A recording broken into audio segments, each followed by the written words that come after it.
Okay, it looks like we're live.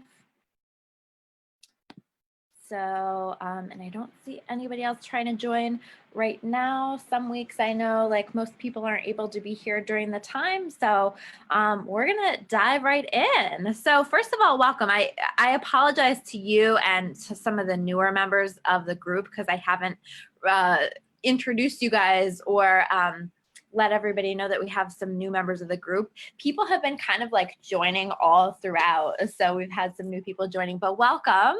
And thanks for getting caught up on some of the content and everything. Impressive, even that you made it through a few of the classes. And so feel free, like you're already doing, like posting questions, anything that comes up, feel free to like, even if, you know, I'm talking about the homework or you're seeing old exercises that people have done for you guys, or for people who have been in the class this whole time, this is all about like where we're going to grow is from practice.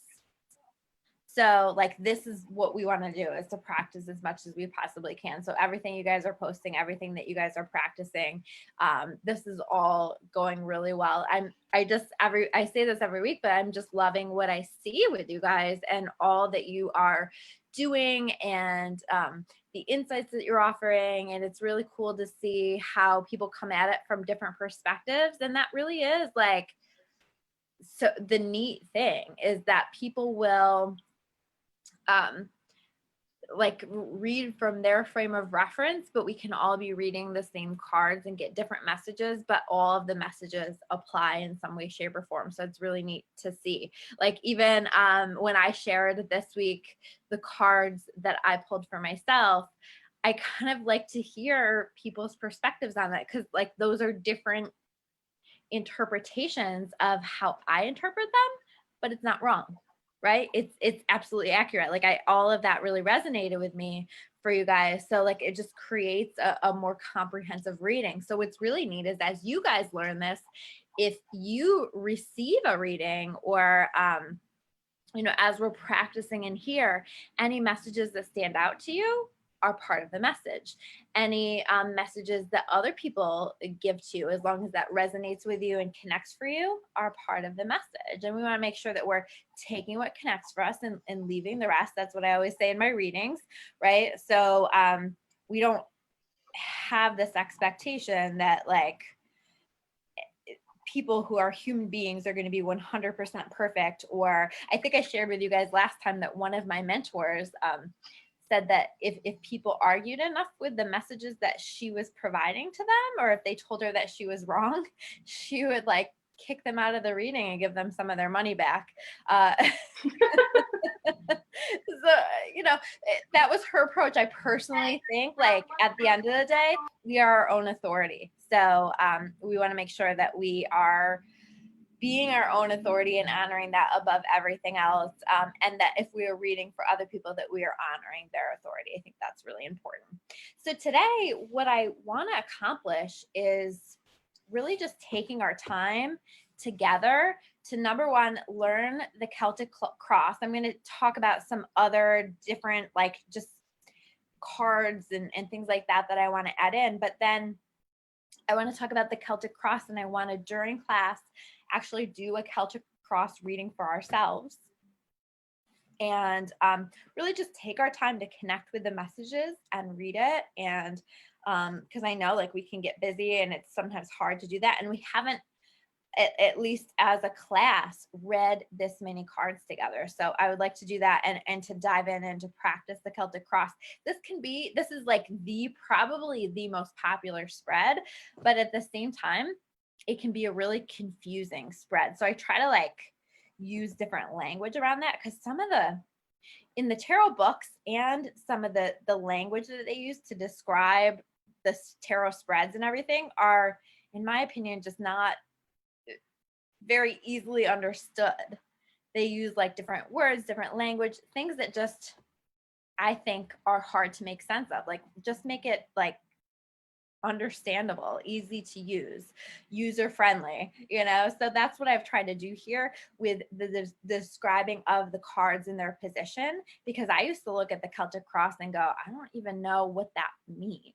what that position means, what that's trying to say. So I try to break it down into like a little bit more user-friendly terms to make it easier, because it really isn't a difficult spread. It's just the way that it's always been presented that can be challenging. The language around that can be challenging. So we're going to do that. We're going to dive into that. We're going to do that together, reading our own cards. So have your cards ready as we're going through this, because we're going to go through that whole process and interpret all the positions, read for ourselves while we're learning about the Celtic cross. But I want to start with just some other tarot card considerations that I wanted to make sure that I covered with you guys. We've gone through all of the cards now. We've learned different meanings for all of the cards. I hope that you guys have started to connect your own meaning with the cards. I want to highlight that because I think ultimately that is the most important. Like, you guys will see me going through the cards and sharing what they mean. And I'm trying to teach the traditional meanings, but I also am trying to dive into like what I have learned, what I have connected with the cards as well. It's hard for me to like tease it out or separate it at this point because it's so connected to like my understanding of the cards, and it will become that for you. And when you develop that level of understanding, when you develop that level of relationship with your cards, you're going to work with them that much more easily. So if you're like trying to like study it and read it from a book or read it from my handouts and just like put it into your brain, it's a lot harder to learn it. But if you look at it and you say, what is the story that's happening here on this card? What is this card trying to show me? What is this card trying to say to me? What do I notice here on this card? Maybe I don't even have to have like the meaning of the whole card, but like, what's the first thing that stands out to me about this card? And what does that mean to me? Intuitively, that's reading intuitively. That's always going to be the best way. So not that it's not important that we have created this foundation of understanding what all of these cards are, but what I want to encourage you guys first and foremost to do is to always base this off of your intuition. So Jess, like, you haven't had all of the classes yet, but you have everything within you to be able to read all of these cards. Like, everybody in this class has been reading from day one before we even had knowledge of what the cards were, because we're focusing on what we learned earlier is the reading from intuition. So that's really important, and that's really where you're going to set yourself apart in your readings, because like, as you make those connections, as you develop that relationship, as you honor and listen to your intuition, that's going to allow for really unique messages to come through, really different messages. You guys might even notice, for those of you who watch my weekly tarot, as now that you're learning the cards and stuff, that when a certain card comes up, it doesn't always mean the exact same thing. Because what I'm doing is I'm asking myself, what does this card mean to me? What's standing out to me? What am I feeling from the energy of this card? And what is my foundational understanding of this card? And I'm bringing it all together. So it could be an incredibly different interpretation of a card one week to another, because the energies are very different, or the other cards in the spread are very different, or whatever. There's lots of factors.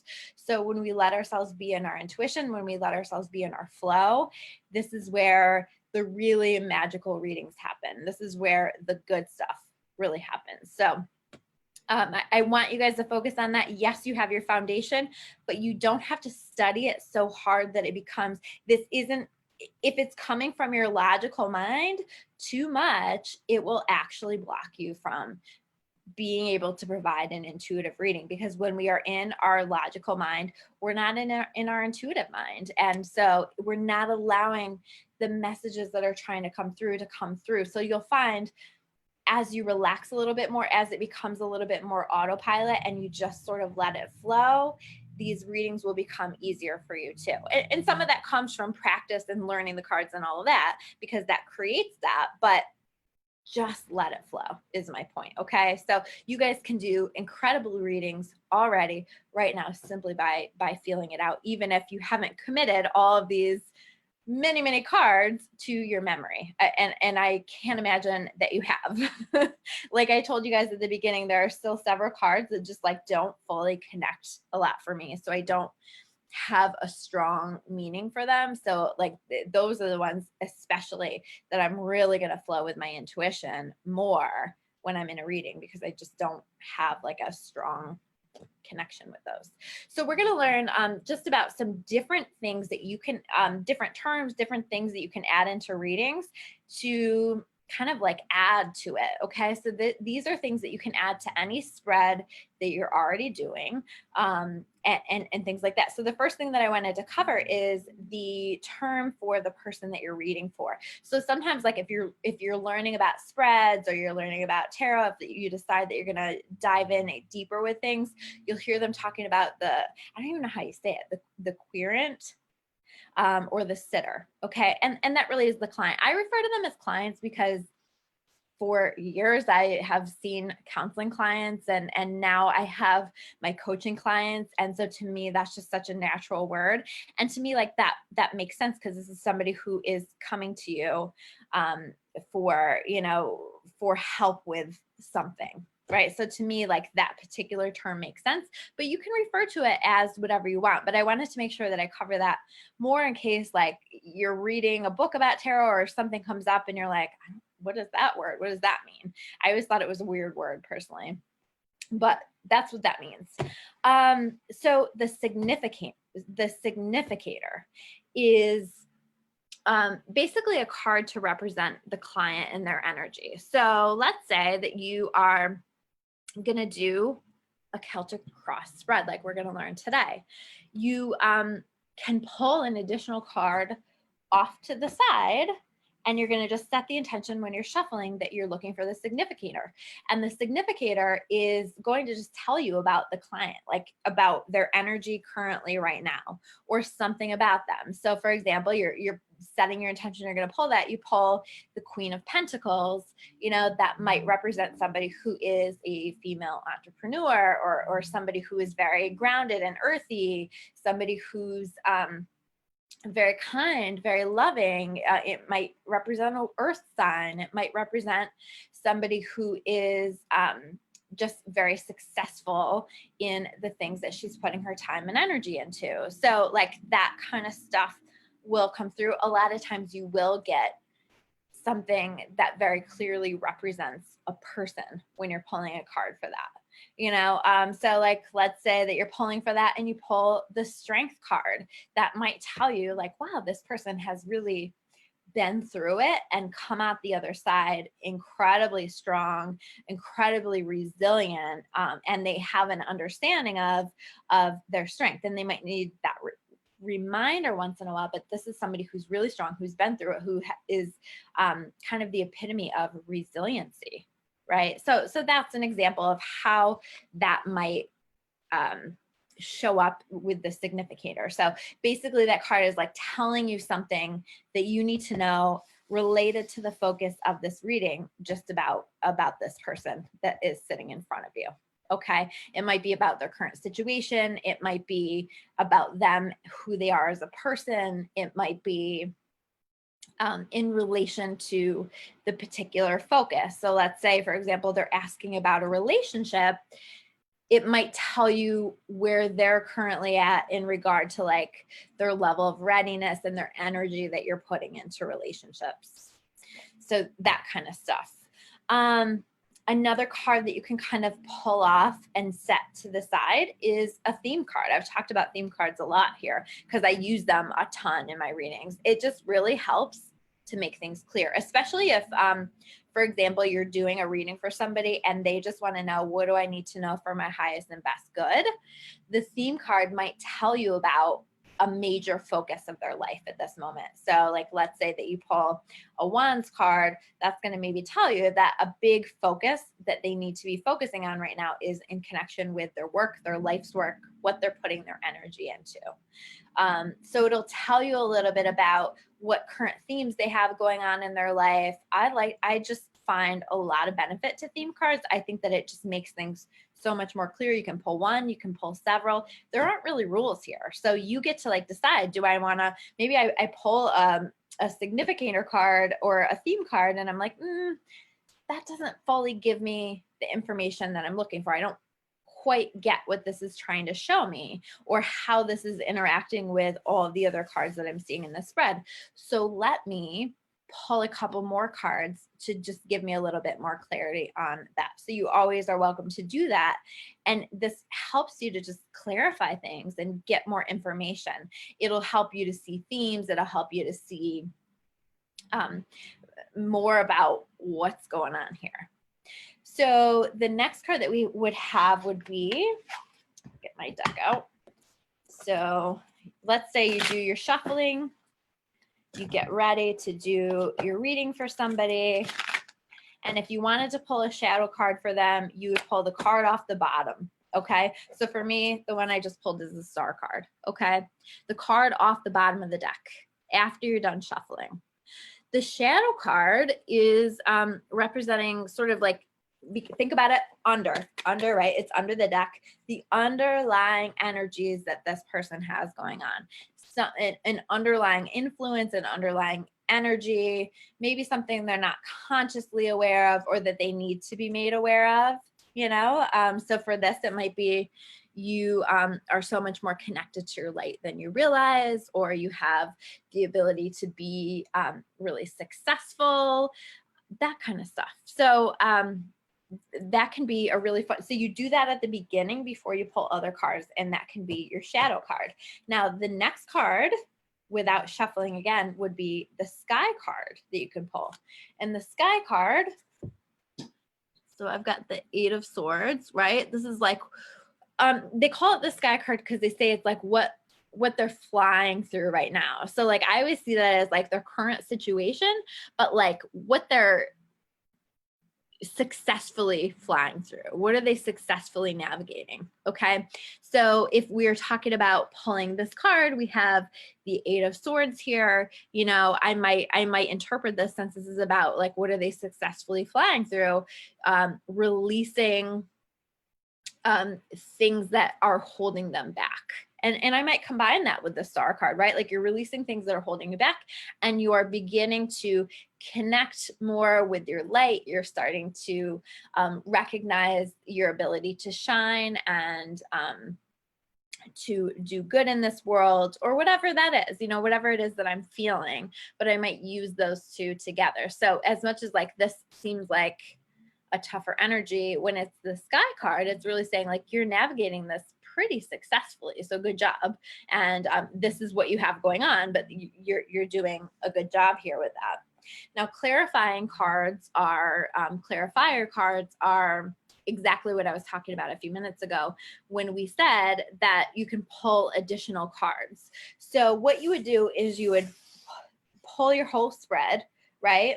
And then if you had some that you weren't sure on, and you can pull that while you're in the middle of your reading, or you can pull that at the beginning. I mean, whatever feels right. You might just have a moment where you're like, no, I need to pull more cards to help me to understand that I'm not connecting with this energy. It's okay to not connect with the energy. It's okay to not know the answer. Okay. It's okay to not feel it. I would rather have you guys say to somebody that you're reading for, I'm not sure what this means. Or by the way, if they ask you a question and like the cards don't seem to be lining up, or you can't get a real sense of the answer, my preference would be that you say, I don't know, you know, because chances are that's what you're supposed to say. Some things are just very undecided. Like I'm finding a lot of people are asking me a lot of questions about the future. And I'm finding that because of what we currently have going on globally, where we genuinely have like a war going on between love and fear, right? Like we are in the heat of the battle truly with this. And because of like what's going on a really powerful collective level, there are a lot of things that are sort of up in the air right now. That, you know, we could go this path, we could go this path, because everything psychic is flexible.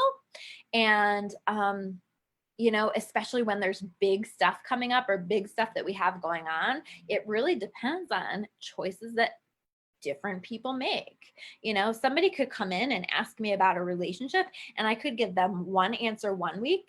We could come, 2 weeks later and pull cards on it again, and the answer could look really different. And that's because we all have free will. That's because we all have the ability to make decisions for ourselves. We weren't built to just be stuck in a strict, you must follow this exact plan.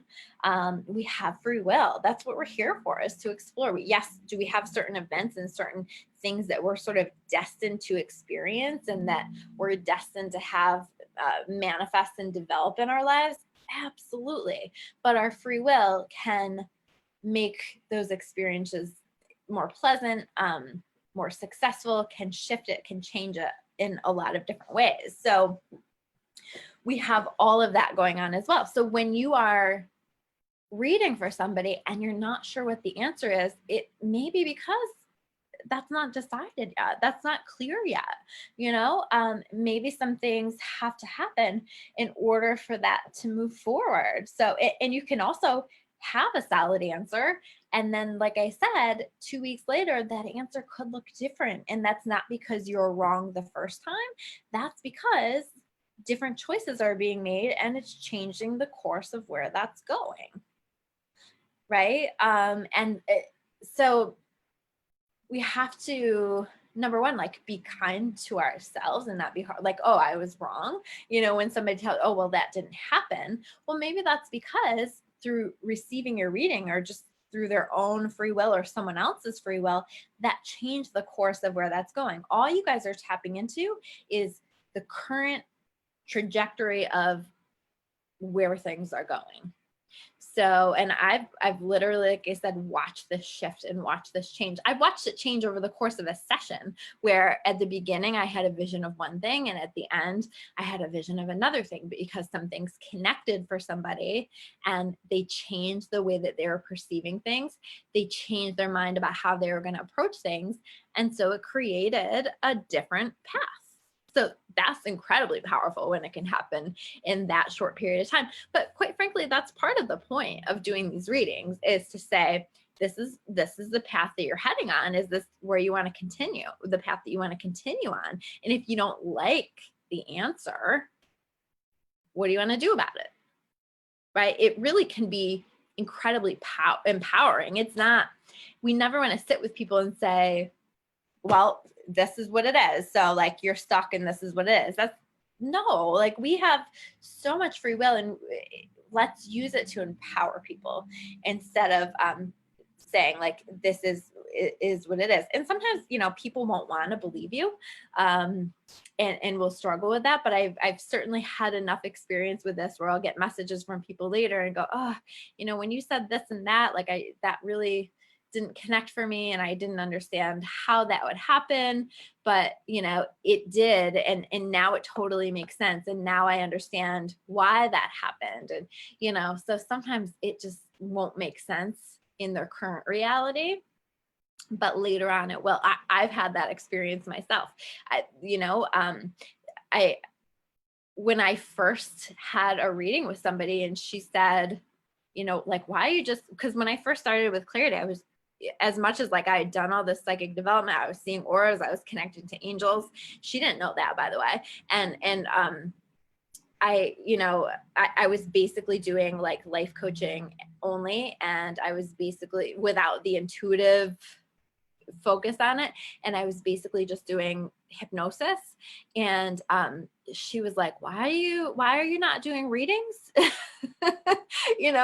And like, to me at that moment, I was like, no, like, I can't do that. But it was a confidence issue. It wasn't a I'm not supposed to be doing this issue. And I had to, like, develop into that. And then I was like, oh, and then when it clicked, and now it's like, oh, like, of course. But in that time, it didn't make a whole lot of sense because it was so early on in this process for me. So understand that too, and don't let that shut you down with what you're trying to do. Let's see. So clarifier cards, jumper cards. Jumper cards, you guys may have had this experience when you're pulling cards. I talked about this a little bit, but when you are shuffling through the deck, or when your client is shuffling through the deck and cards seem to kind of pop out, jump out of the deck, you're going to want to like set those cards aside. Those are, I always say, like, that's an additional, for me, I tend to interpret that as an additional message or an additional theme card for them. Okay. Now, if they're shuffling and 10 cards fall out of the deck, like, they're clumsy. You know what I mean? Like, they drop the cards. That's okay. Like, that's probably not a message, unless, let's say, 10 cards fall out and then one is like really separated from the other cards upright, and it's like drawing your eye to it. You intuitively feel called to use that card. But normally it's like 1 or 2 cards that just sort of pop out. And almost always, like, those are some of the most powerful cards, the most powerful messages, where people are like, whoa, holy shit, you know, when you're reading that card for them. So that's I had a really cool experience. I had a really cool experience happen with that, actually. Yeah. So I was like trying to like just do one card for like some people that are close to me. Uh-huh. And I did one for my husband. And then I was talking to my stepmom on the phone, and I was like, can I do this for you too? And I'm shuffling the card, and I was like, not thinking, like, knowing of the jumper. I've seen you do it in your readings before. Mhm. So like while I'm shuffling the deck, the one jumped out, and I was like, oh, I guess that's going to be your one card. And it was Uh-huh. the same exact card that I had pulled for my husband. I pulled for my stepmom, and it was the jumpers, and that jumped out. So it's Yeah. like Yeah. super weird, but it Yep. was really cool. Yeah. Yeah. Isn't it? It's kind of neat. And like, those tend to, like, I don't know if did that really resonate for her when you talked about that card? It did, yeah. Yeah. Because oftentimes those are the ones, like I said, that people are like, holy shit, like, blown away by. And in people's tendency, by the way, if they are shuffling the card, will be to like grab it and put it back into the deck. So you kind of want to be alert to that if you're doing a face-to-face reading with somebody, and like grab it really quick and make it like part of the reading, so they don't put it back into the deck. So, because we want to save those cards. Those cards are absolutely a message. I would say probably the most important messages in the deck. So what I would like to do is to learn about the Celtic Cross. It is a 13 card spread. We have so far, if we weren't doing significant cards, gone up to 5. So this is obviously a big jump, but I want to make sure that we are incorporating the spread that is the most popular. For a long time, like I told you guys, I felt like this was a very confusing spread because of the language around it, because of what they called it, the different positions and things like that. It just didn't make sense to me. So I didn't know how to interpret the positions of the cards. And so I've kind of, like, now that I've learned what the different positions mean, broken it down and made the language around that a little bit more user friendly. So hopefully this connects for you. I did post on the page the images that I made. I was really proud of myself, you guys, that I made these because it was like, that's not necessarily my thing, and I had to play around with it. It probably took me an hour to make this image of the card spread, but I did it and I got it, and so I'm happy with it. So what I wanted that to be, though, for you guys, is something that you could like save in your phone or something like that, so you could just like pull that up real quick, be able to look at it and be able to practice it, or, you know, pull it up wherever. But so I have those 2 images of the card positions and the card meanings that I posted on Facebook for you guys to save. It's also in the handouts, is like, everything is listed there. So we're going to go through, we're going to give ourselves a reading while I'm going through all the meanings of this. So what we want to do to start, if you have something, well, actually, before we start with the cards, just like starting really quick with focusing on you and getting yourself into a balance, getting yourself back to center. So we might really quickly just focus on that spark of light right there in the heart center, right there where your heart is. And taking that light, expanding it all throughout the inside of the body. Filling every bone, every organ, every cell with love, light, joy, peace, and happiness.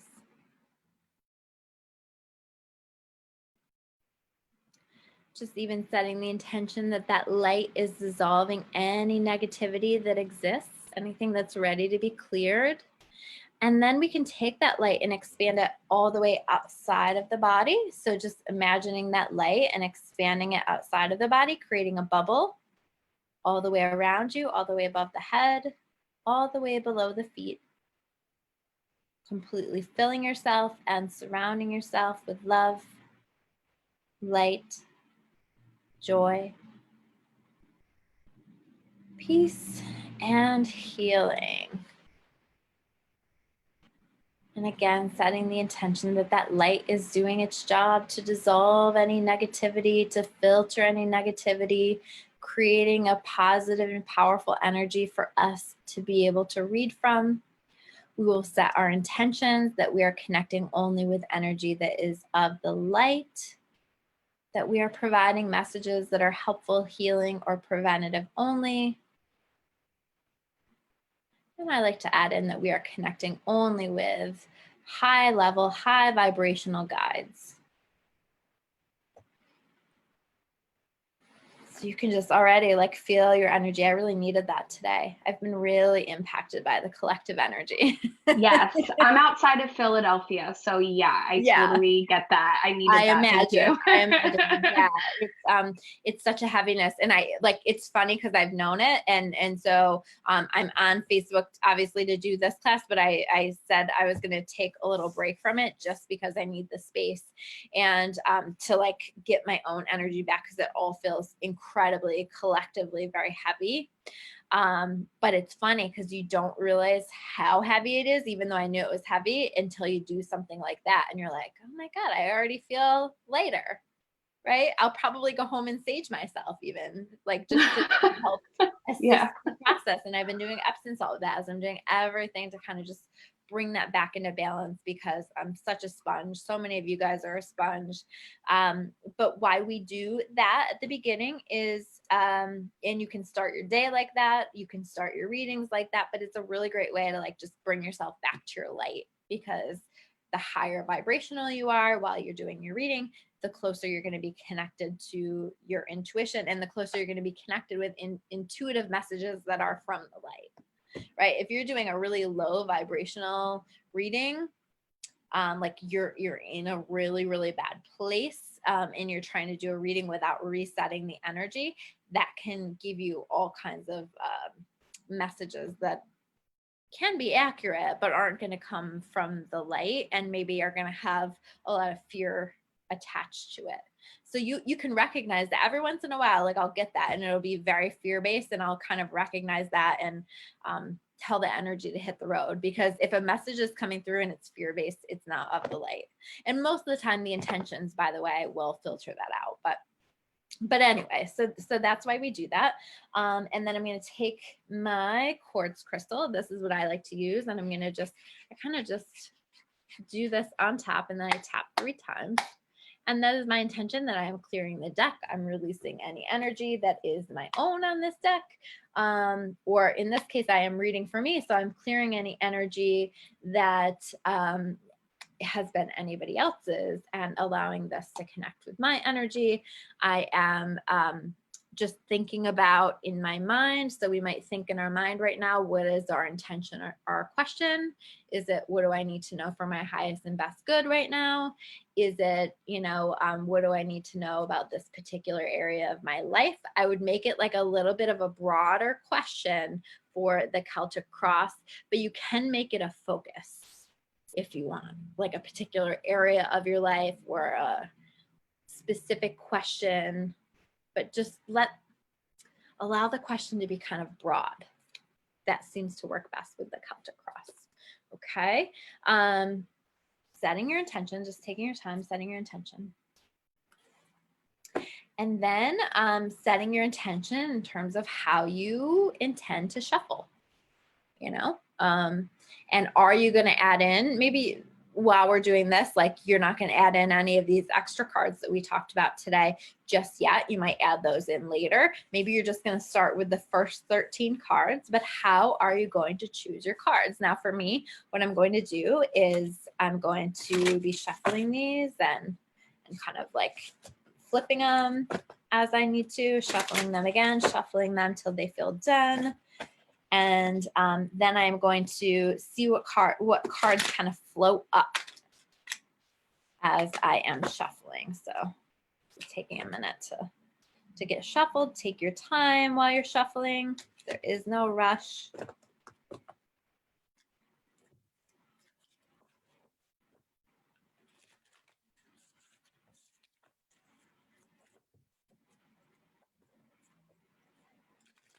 Now, I always say that anything that happens in a reading is part of the reading. And I'm mentioning this because I'm noticing that as I'm shuffling, I'm usually pretty good at shuffling. Some of these cards are like getting all flipped around or getting all turned around or getting like facing the opposite way, that kind of stuff, and giving me a little bit of trouble. So I might ask myself, since I'm reading for myself, what's like getting flipped around in your life? What's problematic? What's kind of like pulling you out of your natural flow right now?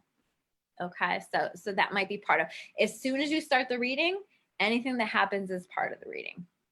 I already had a jumper too. Did you? Yep. So set that aside. Perfect. Perfect. Way to demonstrate what we're learning today. You're welcome.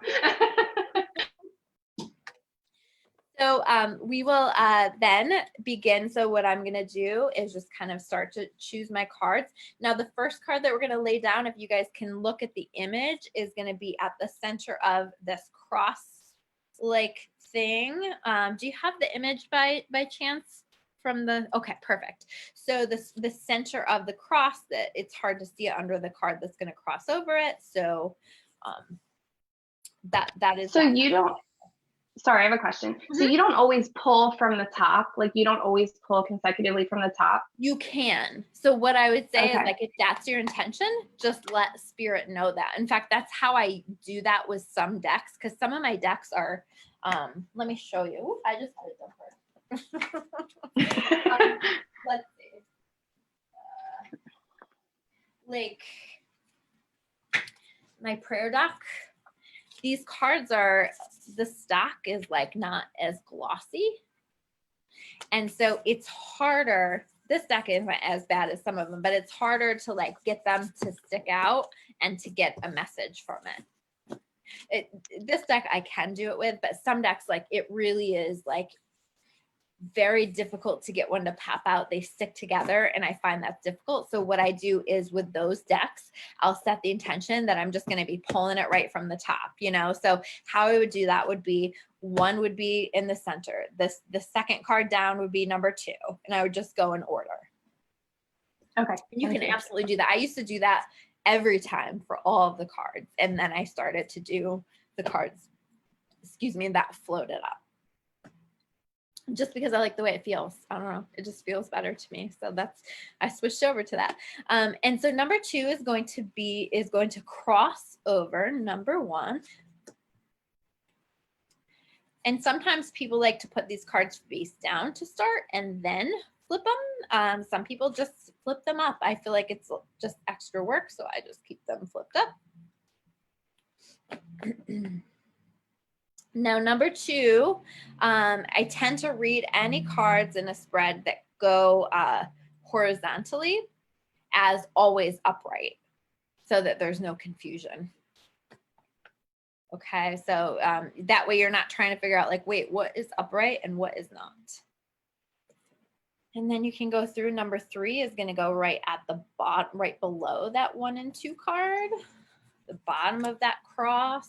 I'm sorry. So you're saying put all of these upright? You can, or you can have them flipped over, and you can flip them after you've pulled all the cards. So it's really just, again, a matter of personal preference and what feels best and right to you. You know, some people like to do it to like make it more, I don't know, dramatic or something. I just feel like it's extra work. So I like to be able to, like, from the beginning, begin to get a feel for the cards and what is happening here. So we'll keep going through here. So number 4 is going to be over to the left of the 1 and 2 card.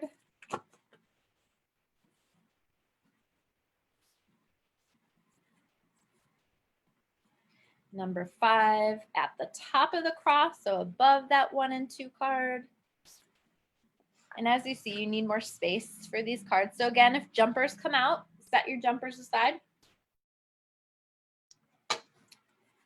Number 6 is going to complete our cross.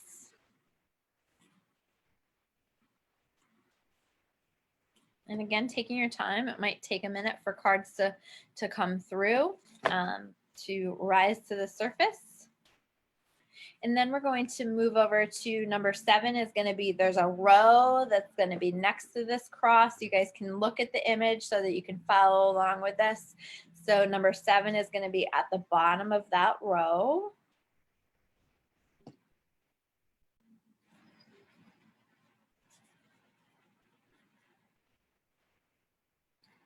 Number 8, 9, and 10 will all kind of go just a vertical column over here.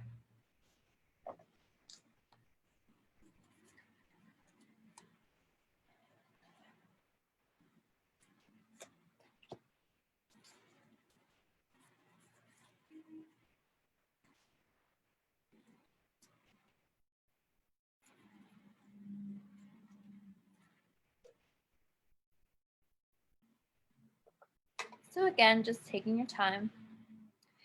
Even before we pull the next cards, we might take a minute and just like begin to notice, are there themes starting to show? This is why I like to have the cards upright, because I like to just kind of slowly start to get a feel for things.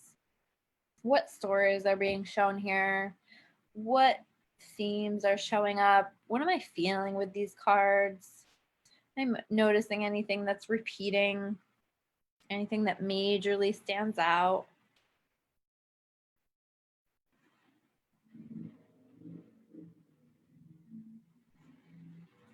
And then we will go to, now this is going to go up top of the cross.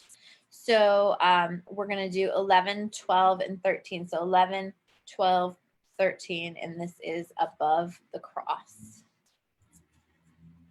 So again, it's helpful to have a lot of space here while you're doing this.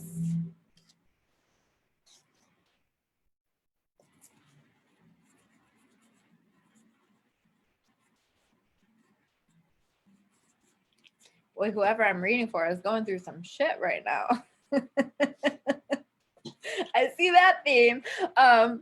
So yeah, so 11, 12, 13, all in a row, 11, 12, 13. So we've got our vertical row over here with the 7, 8, 9, 10, 11, 12, 13, and then we've got our cross here in the middle, Celtic cross.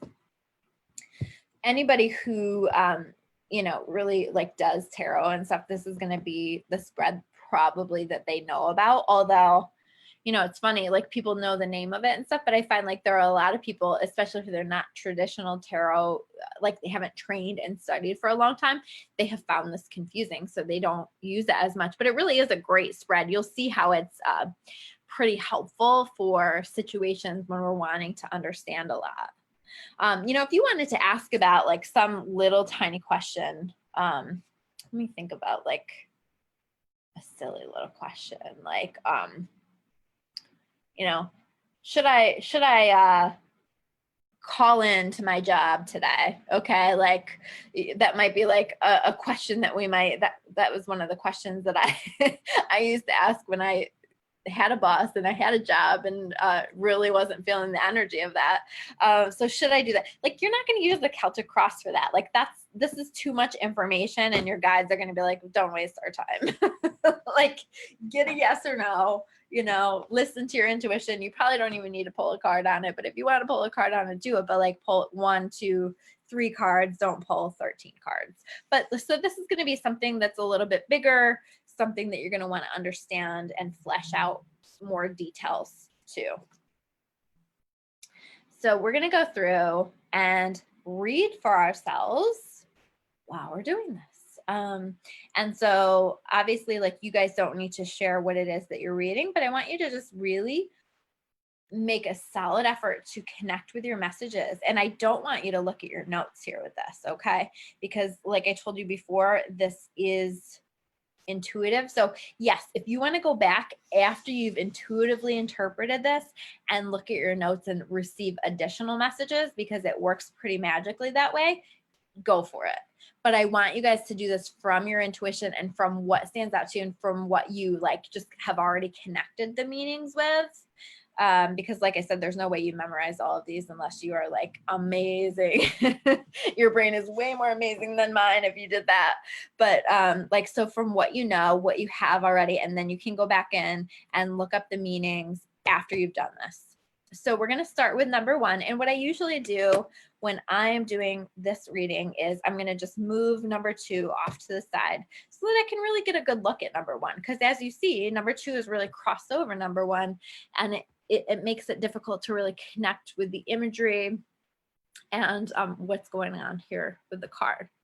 Okay, so I'm just going to notice this card, what stands out to me, where do my eyes get pulled, and what messages am I getting about this? And this is really representing the telling you about this issue that we have going on and the present situation in connection with the issue, or the present of what's happening for this person.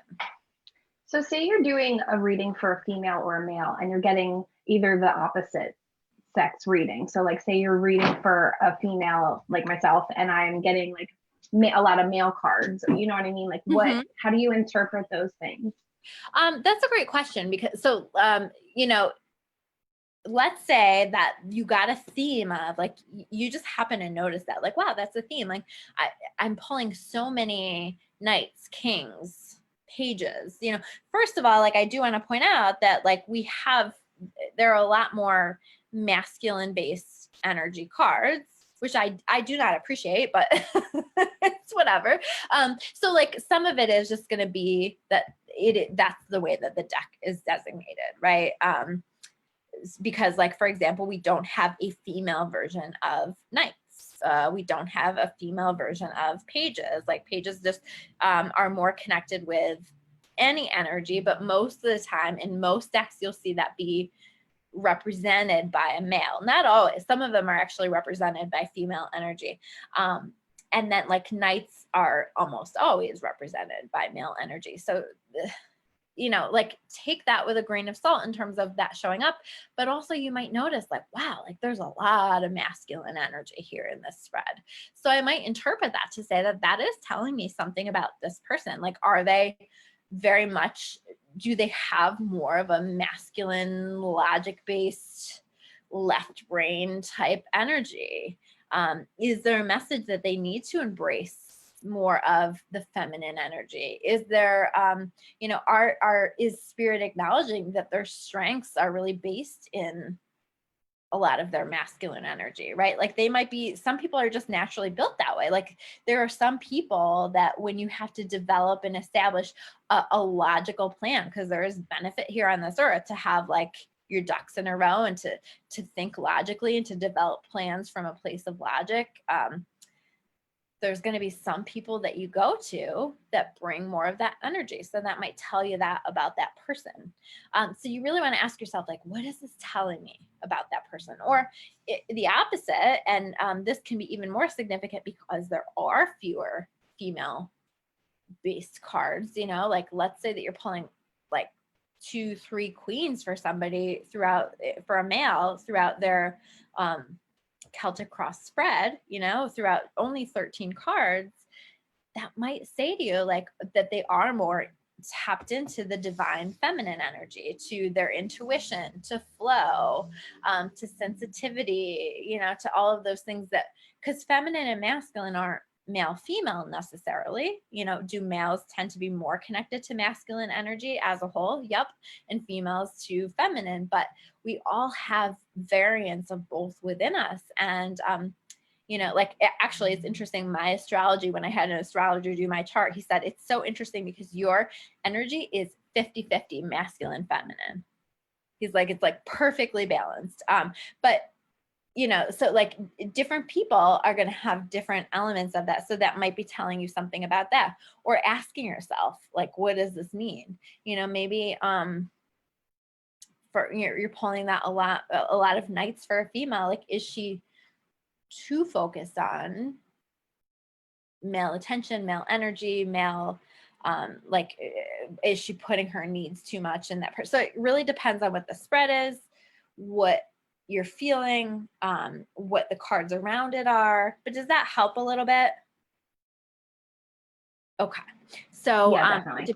especially though, if it's like a significator, you know, like that's obviously intended to tell you more about the person. So it's probably going to tell you about their qualities and characteristics. Yeah. So, it might tell you about like what they have going on within them. So, okay. So we started with number one. So the present, what's going on in the present, or what is the issue here? You know, what does this person need to know right now, or what's going on in the present? It might tell you about, I mean, this card is really like the base, right? It's telling you where we're going with this whole reading. This is where we're at right now. So this is where you're at right now. So you can feel out that energy. Now, the number 2 card crosses the number 1. That is intentional, right? Because it crosses the person in the present moment. What is the challenge? Number 2 is the challenge. What is the challenge that they have going on? So feeling that out. Again, what is the card that you're looking at right now telling you about the current challenge that you have going on in connection with the intention that you have set for this reading?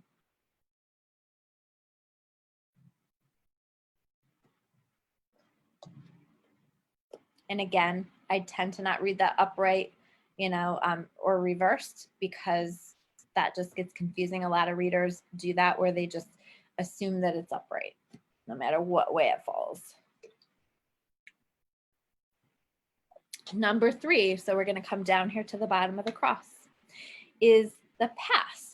Think about it, the bottom of the cross. Like, as you're thinking about these positions, it'll make it easier for you to remember this and to eventually commit this to memory. The bottom of the cross, what is the past? And I tend to read this as the near immediate past, you know, what's happened fairly recently in the past. And what is the message there with that card?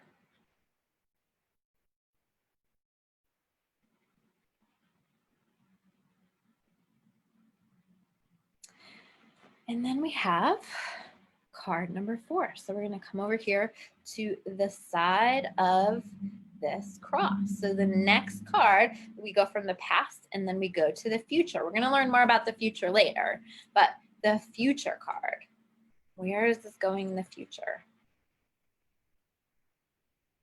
That's going to be pretty key, right? Because a lot of times this is part of what we want to know, like the current path that we are on right now, where is this going if nothing changes?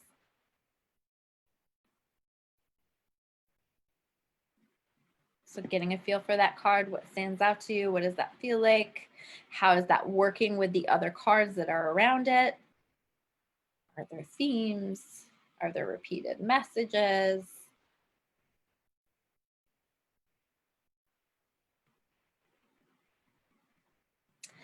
And number 5 is something that this person is consciously aware of, and usually it means that they're consciously aware and they are working on it on some level.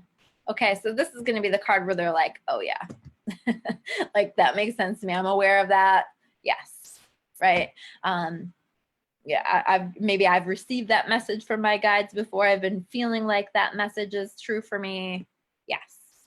So a lot of times that's a card that's really going to connect for them and make sense for them, because it's something that's that they're consciously aware of, consciously working on. So that is that top of the cross. What are the messages there with that card? And you guys can pause this too if you're feeling like, oh, I need a little bit more time to feel this out. Take your time.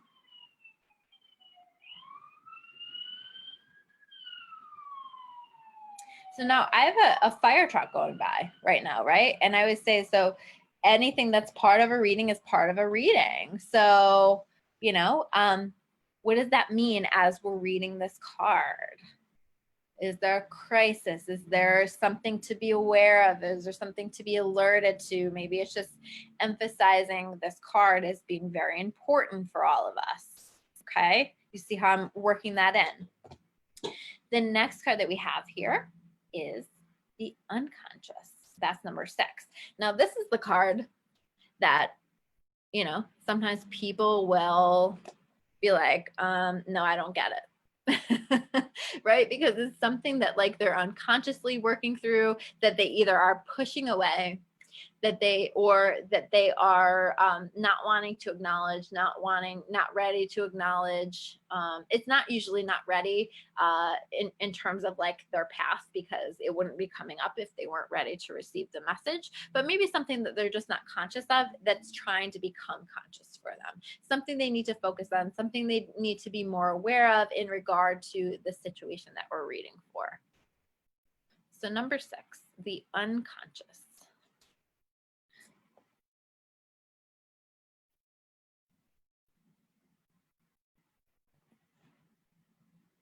So we see kind of like if we're, you know, like if this middle card is really representing that person and their present situation, like these are like all of the things that are closest to them. You know, this spread is incredibly symbolic. The things that are closest to them, that are happening, that they're, you know, maybe most aware of in the present moment, with the exception of the unconscious, but like these are like the things that are most in their energy field, I guess I want to say. There's another fire truck. So again, what is, you know, like what is it about what I just shared with you that's really key and really important?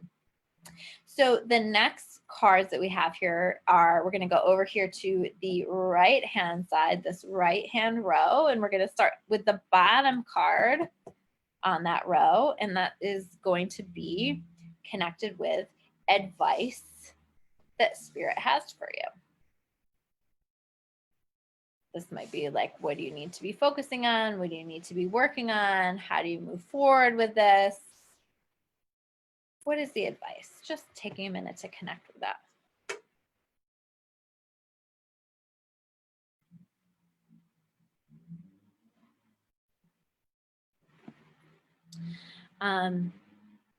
The next card, number 8. So we're going to move up right up this column. So number 8. So the advice, and then we're building upon this, the external influences.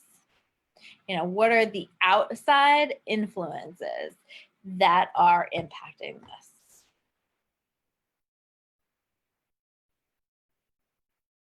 It can be what's blocking you from the outside, what's happening that's like outside of you that's impacting the situation.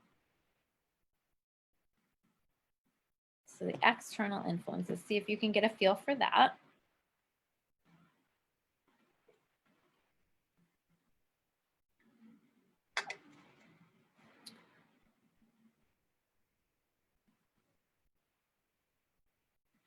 And then number 9, moving up this column some more, the hopes or fears, you know, so you want to like try to get a sense of that.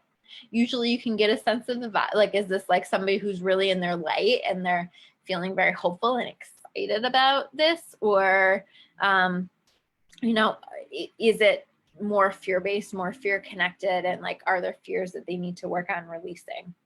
Hopes or fears? And what does that card connect for with you?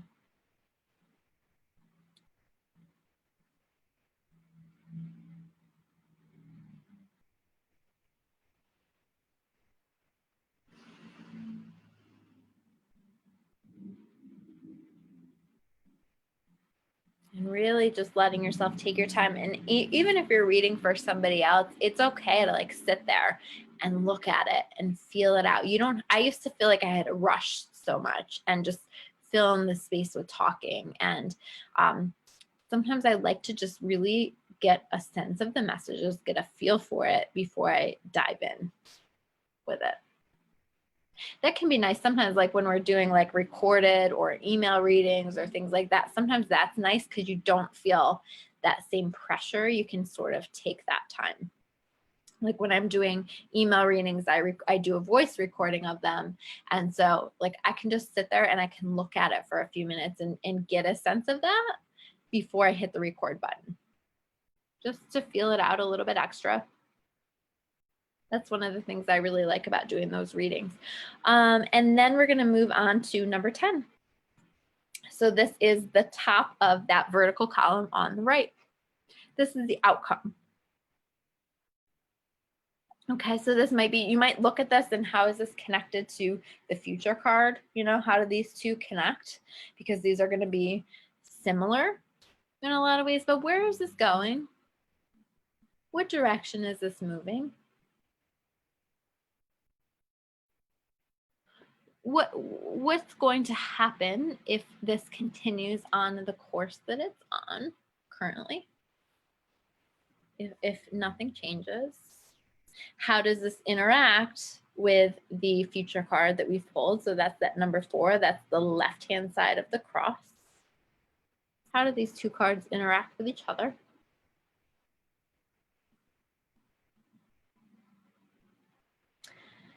And then we are going to go up to the very top, the 11, 12, and 13.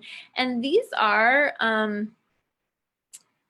you know, like these don't have a special position for them. They all kind of mean the same thing. And it's just really giving you more information on the outcome, on where this is going. Because a lot of times we ask a question because we want to get a sense of like, what direction is this moving in, right? Like what's going on now, but what direction is this moving in?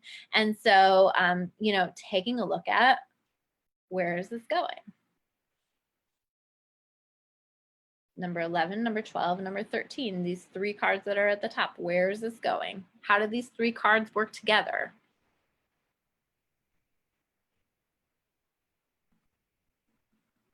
How do these cards expand upon the number 10 card? How do these cards expand upon the number 4 card, the future card?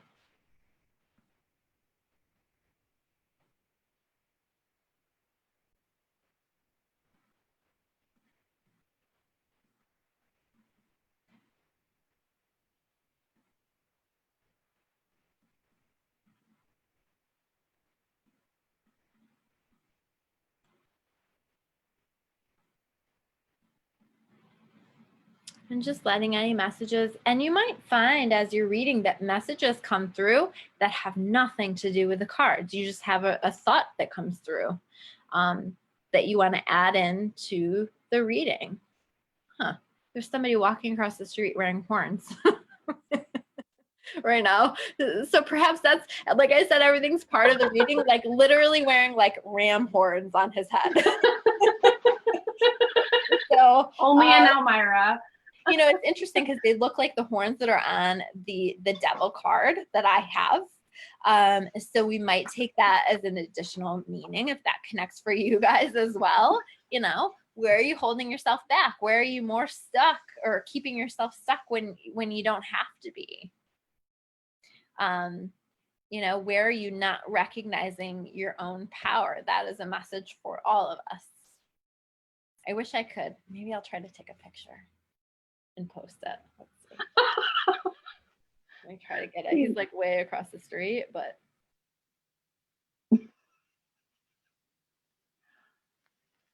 and a girl literally while I'm taking the picture is walking by telling him she likes his horns, like pointing them out. So again, messages. Spirit will speak through everything and will use whatever it has. So it will guide somebody wearing horns to walk by your window as part of the message. So this is exactly how we're interpreting and incorporating everything that's happening. If you get a text message or a phone call from somebody, you might think about their energy or your relationship with them. And what is that telling you about this reading that you're providing for somebody else, if you're doing a reading for somebody else? If while you're doing a reading, you have a thought come through your mind about a particular situation or circumstance that you have going on, that like, and what is that like? maybe that's a similar energy to what this person that you're reading for has going on. Or let's say like you're reading for yourself right here and you randomly think about, let's say, I'll give an example. Let's say you're asking about a relationship here, right? And so you're going through your spread and all of a sudden you just randomly think about this relationship that your friend had with this person 4 years ago. And so you might ask yourself, that's really weird that that would come up. So like, what were the dynamics of that relationship? Where are their parallels? Where are their similarities? What is the purpose of that coming to my mind during the reading? So anything that shows up into your actual experience, including people wearing horns, or anything that comes to your mind, any sound responses, anything. So this is how we use everything, and this is how we get an even more detailed, comprehensive reading. It's really, really cool when you start to pay attention to that and start to notice all the things. So those are all of the cards in the Celtic cross spread. So what I encourage you guys to do is, like, as you're going through this, if like you're stuck on a particular card and you're like, like, I don't really get it, this doesn't really make sense to me. Number one, you can go look that up in your handouts and see if any of the messages resonate for you. But I also recommend that you pull a couple of extra cards to help to clarify. Pull some clarifiers to help you to get a better sense of the energy, because one card representing one area or one section can sometimes not be enough. Sometimes we need more information. And so it's helpful to kind of pull as many as we feel like we need to add to that. Or maybe you at the beginning decided that, you know, you're going to take the bottom card and you're going to take the top card, and those were going to be part of your reading as well. So read those, like, let it flow, let it happen naturally, decide what you like, decide your style. And your style might be different from reading to reading, person to person, and that is okay. It's all about being in flow. But you also will find that there are certain things that you like, certain things that you don't like, that are going to be part of sort of your usual. But this is a great, great spread to like really give information to people. Another spread that I really like to use, I think that I kind of shared this in the post that I did for you guys, was like that pyramid style. And I take that as like each level is sort of building upon the other, you know? So the bottom row might be like the present, where things are at. The middle row might be like what things are developing into, and then the top, and you can do as many as you want, but the top might be where this is going, or the future, you know, and the energies around that. So I really like to use the pyramid one, because you can kind of see how everything's building upon each other, and how like it's a progression of things. So that can be really neat if we're getting a really future oriented question, or we're getting something like, I really like that for career questions, because career questions like, you know, where is this going? That might take some time. That might take some work. It might take some patience, all of these things. And so like, what does that look like right now? But where is this going? And like, what are we building upon here? Like, we're literally with the cards. I'm sure I missed this in a class, but so the pyramid, when you're building from the bottom to the top. Mm-hmm. So I didn't know that. And when I looked at your cards, I went from the top to the bottom. Mm-hmm. Yeah. When I was looking at it. So, but you know what? Like, because that's your frame of reference, that's accurate. Does that make sense? Yeah. Like, it's not about what I say. It's like where you're at with your current frame of reference, what it is you're reading, or how it is that you're interpreting. So I'm glad that you asked that, because you might have a totally different interpretation of that, or you might create your own pyramid, you know, and you might prefer to do it the other way around, or you might create your own spread. This is where I really encourage you guys to create your spreads and have fun with it, or have a freestyle kind of spread if you like. I do find that sometimes to have the specific, like, what's cool about the Celtic cross is like very clear, the specific spaces and what they mean. And sometimes that can be really helpful as you're practicing to kind of get a sense of what's what and where it is. And because you don't have to like listen to your intuition as much and say, oh, this is this and this is that. And whereas if it's more freestyle, you kind of have to feel that out and get a sense of it. So flow, listen, pay attention, allow yourself to just keep building on this and working on this. What I would love to have you guys do is, well, first let me ask, did you have any questions? Any other questions? Anything that didn't make sense? So with the jumper card, does that relate to any of the specific cards, or that's just like its own thing to answer to your question kind of deal? Or so I tend to see that as a message that this person needs to hear. It may be connected to their question. It may not. Sometimes, and you guys will find this, and you'll find it with yourself, you'll find it with other people, but sometimes what we want to know about is not what spirit wants us to know about. So sometimes you'll get several jumper cards when we've asked the wrong question. You know, when we've asked the question that like spirit is like not really rolling their eyes, but like I imagine it that way, where your angels are like smacking themselves on the forehead, like, would you like quit focusing on this thing over here when you're supposed to be focusing on this thing over here?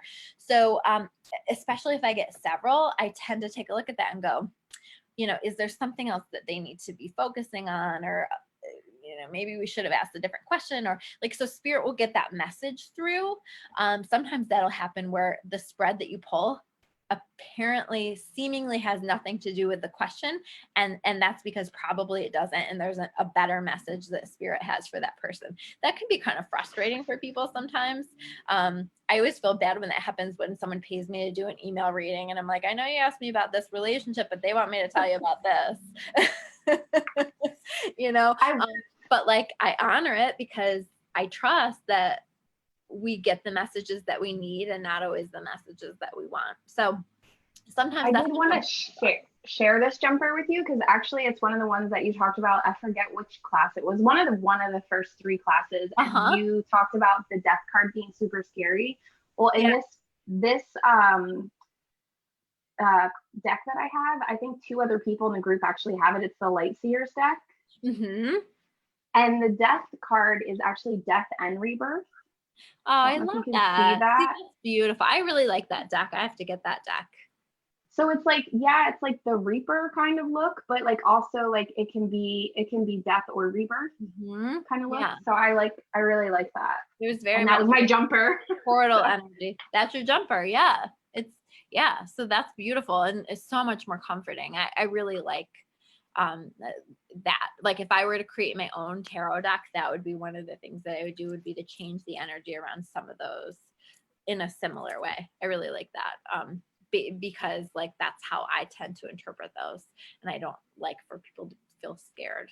It's not about because it's like the end of something or the beginning of something, right? Like it's not, it doesn't have to be negative. Yeah, right.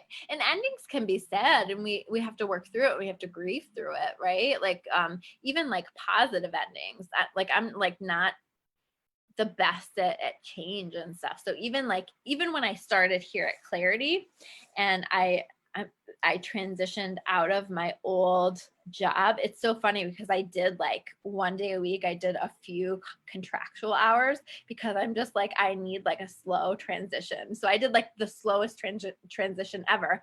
And it was like, because like, it's just, that's how I have to pull my energy out of things, is just very, very slowly. You know, like that's just how I'm built. That's just how I work.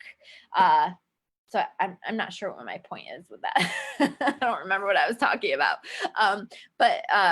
You know, like just like that can be very scary for people, or that there is a process that they have to go through. So it doesn't mean it doesn't come with any discomfort or negativity, but it also is like an understanding of like, understand what you're going through is leading to a rebirth, is leading to an opening to something even better. And that is a beautiful message and a comforting message when you are going through a release of something. Yeah, mine was about work, and I'm actually going back to work on Friday. So obviously that's super clear to me, like new beginnings. Wow. Right? Yeah, that's powerful. I love that. Did you get a lot of wands in your spread?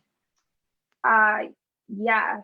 wands and I got a couple of what are they, the major, what are they called? Arcana? Major arcana, and a lot of wands and major arcana and cups.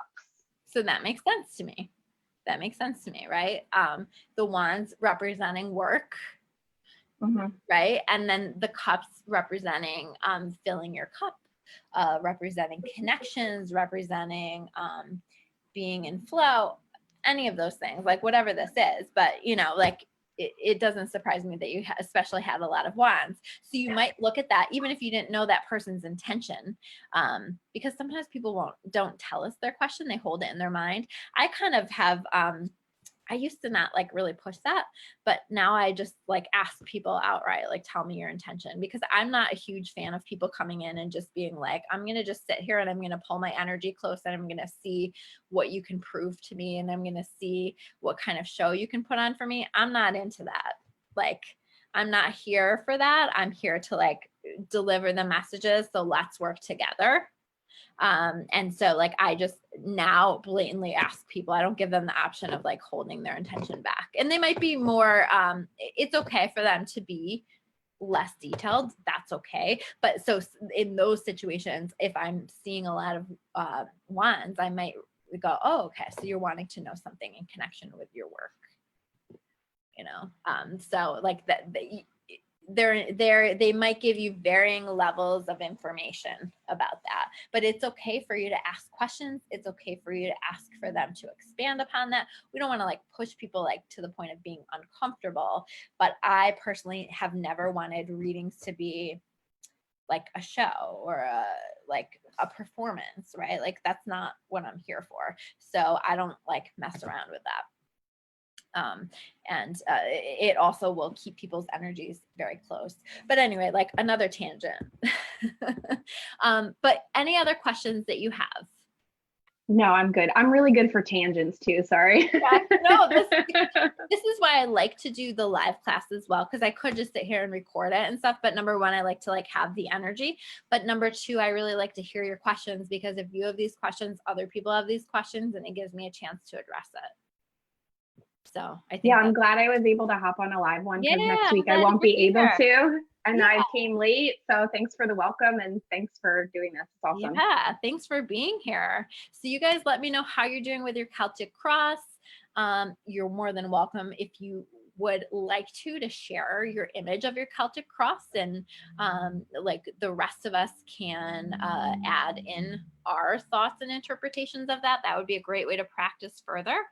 I also would love to see you guys creating stories with your cards. So because I really want to like continue to focus on this idea of how the cards work together. So show me a story of your cards. Show me a progression of some cards and how you're seeing them work together. So just like going through your deck, and maybe you find a few cards that like you can see a progression, you can see a story, and tell me what the story is. That's a great way to just really start to set off this storytelling idea, because when you're telling yourself stories with the cards, that's we remember those stories, we remember those meanings. This is where we really start to connect with the cards and have meaning to it. So this is class 7, guys. Like, we're almost done with this. I would love to use next class to learn a few more things and to practice more like we are now, so that you can really be getting practice real time. Because if you're like me, sometimes like squeezing the practice in outside of everything we're already doing, like watching the class and, you know, living our lives and stuff like that, can be difficult. So I would love to do that. If there are things that you're really hoping to have included in class, things that feel like empty holes, things that don't make sense, things that you really want to make sure that we cover or that aren't clear, please let me know. But we will definitely be doing some practice and some extra learning and wrapping things up. But feel free to get some practice in this week with things as much as you want in the group. All right, guys. Well, thanks so much for joining today, and we'll see you next week. Bye.